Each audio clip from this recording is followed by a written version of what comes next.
আওয়ামী লীগকে চিরতরে নিষিদ্ধ, অবিলম্বে জুলাই ঘোষণাপত্র ও আহতদের স্থায়ী চিকিৎসা, এই ৩ দফা দাবিতে আবারও রাজধানী শাহবাগে অবরোধ করেছেন জুলাই অভ্যুত্থানে আহত ও তাদের পরিবারের সদস্যরা। এতে বন্ধ হয়ে গেছে শাহবাগ মোড় দিয়ে যান চলাচল। আন্দোলনকারীরা বলছেন, সারা দেশ থেকে আহতরা আসতে শুরু করেছেন। দাবি আদায় না করে হাসপাতালে ফিরবেন না তারা। মিজান শাহজাহানের রিপোর্ট। সরকারের আশ্বাসে আস্থা রাখতে পারছেন না এসব আন্দোলনকারী। জুলাই মঞ্চের ব্যানারে শাহবাগ মোড় অবরোধ করে তারা বলেন, জুলাই ঘোষণাপত্র নিয়ে এর আগে কথা দিয়ে কথা রাখেনি সরকার। আবার কালকে তারা আবার ৩০ কর্মদিবস চাচ্ছে।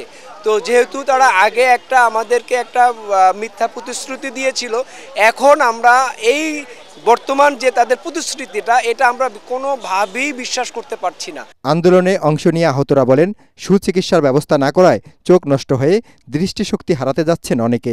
চোখে এখনো দেখে না, বলতেছে এটা তুইলে ফেলাইতে বলতেছে।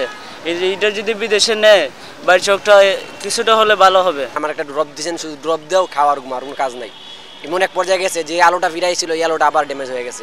আহতদের চিকিৎসার জন্য সরকার নানা উদ্যোগ নিলেও ব্যবস্থাপনাগত ত্রুটির কথা তুলে ধরে আন্দোলনকারীরা বলেন, উপজেলা স্বাস্থ্য কমপ্লেক্সে গেলে ফিরে আসতে হয় হতাশা নিয়ে। আমাদের চিকিৎসা ন্যূনতম প্রয়োজন। আমাদের থানা পর্যায়ে সেই চিকিৎসার উপজেলা হসপিটালগুলোতে ট্রিটমেন্টের কোনো ব্যবস্থা নাই। 16 বছরে ফ্যাসিস্ট যা শিখে গেছে, আমরা রক্ত দিছি, এখন মনে হয় গার্জিয়ানের কথায় যে রক্তটা মনে হয় বিতা যাচ্ছে। বৌদ্ধ পূর্ণিমার ছুটির কারণে যানবাহনের চাপ কম, তবে সড়কটি বন্ধ থাকায় ভোগান্তি পোহাতে হচ্ছে পথচারীদের। সড়কে চলতে গিয়ে বাধার মুখে পড়েন এই মোটরসাইকেল আরোহী।